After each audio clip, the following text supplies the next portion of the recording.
The Galaxy Watch is certainly, in my opinion, the best smartwatch for Samsung users. But what if you're not invested in the Samsung ecosystem? What if you wanted to get away from the Samsung ecosystem and you wanted to try something outside of it?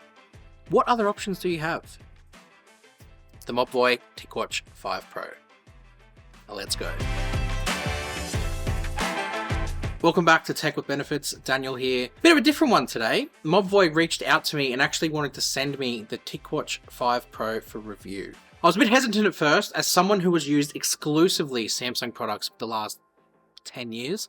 I wasn't really sure how I would go judging and using something else. I said yes, because ultimately I just wanted to see what else you could potentially do with something that's not made by Samsung. And could I integrate it into my ecosystem? This review, I'm not going to really be looking at specs. I'm not going to be talking about specs because ultimately I don't think that is what this watch is about. This watch is about a couple of things that it does really well, and then a couple that for me, in my usage, doesn't quite fit. So I'm going to break this review down into things that I really enjoyed, things that I didn't quite enjoy because it didn't fit into my ecosystem, and things that are good, but I just have no use for because of the way I use my Samsung products. So let's start with things that I really liked.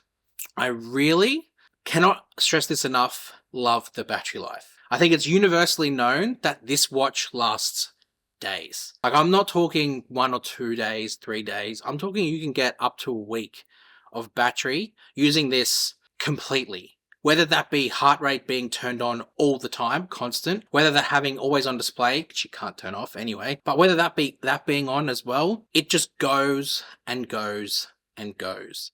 So subsequently, because of that, I really enjoy the fact that I can keep on the heart rate being on all the time, or making sure I can have an always on display function on. That means the battery can continue to go. So for that, absolutely love it. What else I really like is the fact it runs Wear OS. Now that I'm really used to Wear OS, thanks to the Galaxy Watch series adopting it, it is a different flavor and there is different ways of interacting with it, but I still very much like the fact that those same apps that I can use from my Samsung Watch are available here. Things like Spotify, for example, are on board on this, and it means I have access to my Spotify library because it's using the same OS. On that note too, I really like the fitness options that it's got. It has a stack of fitness options. I found it to be really accurate when it came to things like location and GPS. Despite the fact that there's no LTE on this watch, or I didn't even have my phone with me when I took it out, it still was able to really lock in on GPS. There was a slight issue I had that when you start a workout, it tells you to wait for GPS, and there's an extra step you got to do to just start walking. With the Watch 6, that doesn't happen. It just starts walking and finds GPS as you're going. Whereas this is like, no, wait for GPS, or tells you to skip. I just prefer it, found it as I went. But that's a very, very minor thing, just something that I was aware of.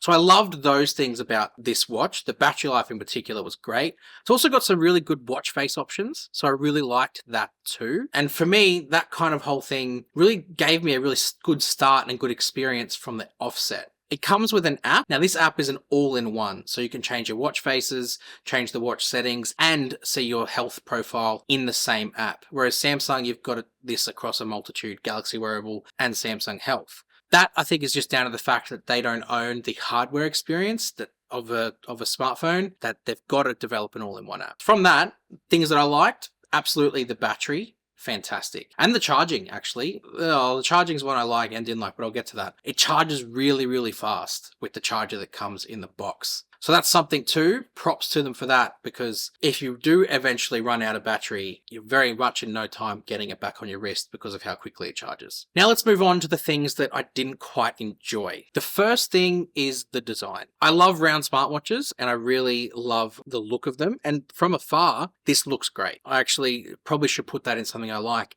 The design from a distance is fantastic. When you get a bit closer to it, it is thick. And I guess that's because it's got the battery that's just goes and goes and goes.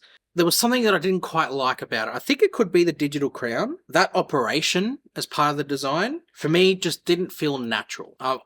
Probably because I'm used to the round bezel on the Watch 6 Classic and that series of watches in general, that I just couldn't get used to the crown and the single button to do everything. And then there's swipes that you've got to interact. There's a couple of different things, I guess that we're moving on to interaction now, a couple of different things in there that made it a little bit more cumbersome to get used to, that I found quite vexing, I think you could say, or quite confronting. initially. And I know that seems weird to talk about a smartwatch as confronting, but when you're used to something for so long, it just takes some getting used to. This isn't a slide on the watch at all. This is just, in my usage, something that I didn't really get to enjoy over the 5 or 6 weeks that I've been using it for. I always keep going to rotate the bezel, and it just doesn't do it. The other thing I didn't really like about it, and it's back to design again, is this watch strap that comes with it. It just doesn't feel good. And it also doesn't conform to the design of the watch. The Watch 6 and the watches that Samsung produce, the bands that come with it, they sort of shape around the watch itself.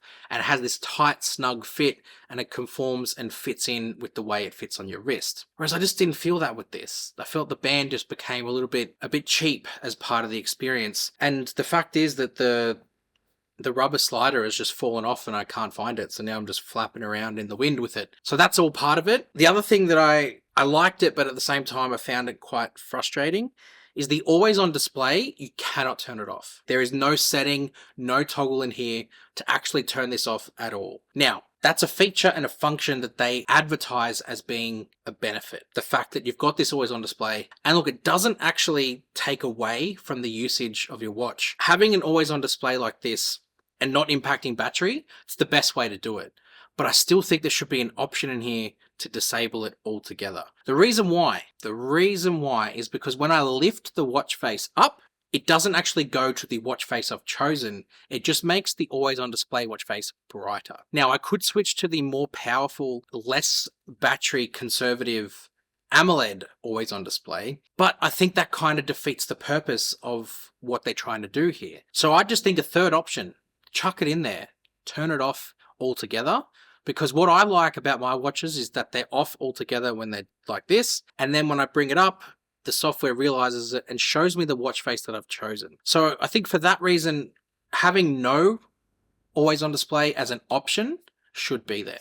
Because this also impacts things like workouts. When you're going out for a walk or a run or whatever it is you're doing, the workout screen changes to this always on display setting. And it means, again, when you lift it up, it doesn't show you the workout screen of the watch's operating system. It only shows you the workout screen on the always on display, the low powered screen. Again, it's just something I didn't like, and I know it's weird to say I didn't like something that makes my battery last for a long time. I just like to see a nice, pretty interface. I just didn't think this was one.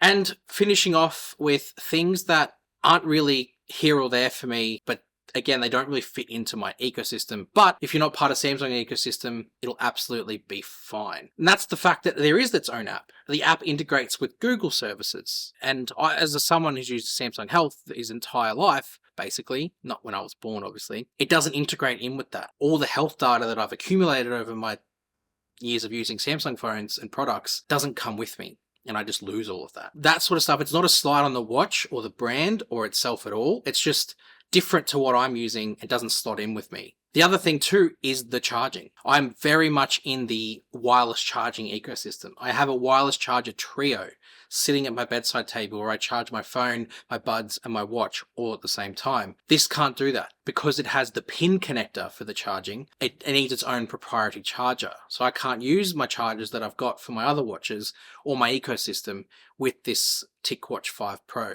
which again is not a slide on the watch, because if you're buying this as an isolated product and you just have a phone charger sitting at your desk or your bedside table, it's not too much more to plug in another charger. But if you are in the Samsung ecosystem and you have all the chargers, the wireless chargers in particular, you might find it a little bit frustrating. So overall, what do I think about this watch in general? I think, as for myself, it's not the watch that I can see myself continuing to use over a long period of time. Whilst the battery life is exceptional, I'm much happier myself with the 2 days that the Watch 6 Classic gives me and the tighter integration it has with the ecosystem I'm already using. But if I wasn't in the ecosystem, if I didn't already have all of this stuff that I've accumulated over time, this for me would be the default watch to recommend to any Android user. Really, 100%, because you don't have to be locked into an ecosystem.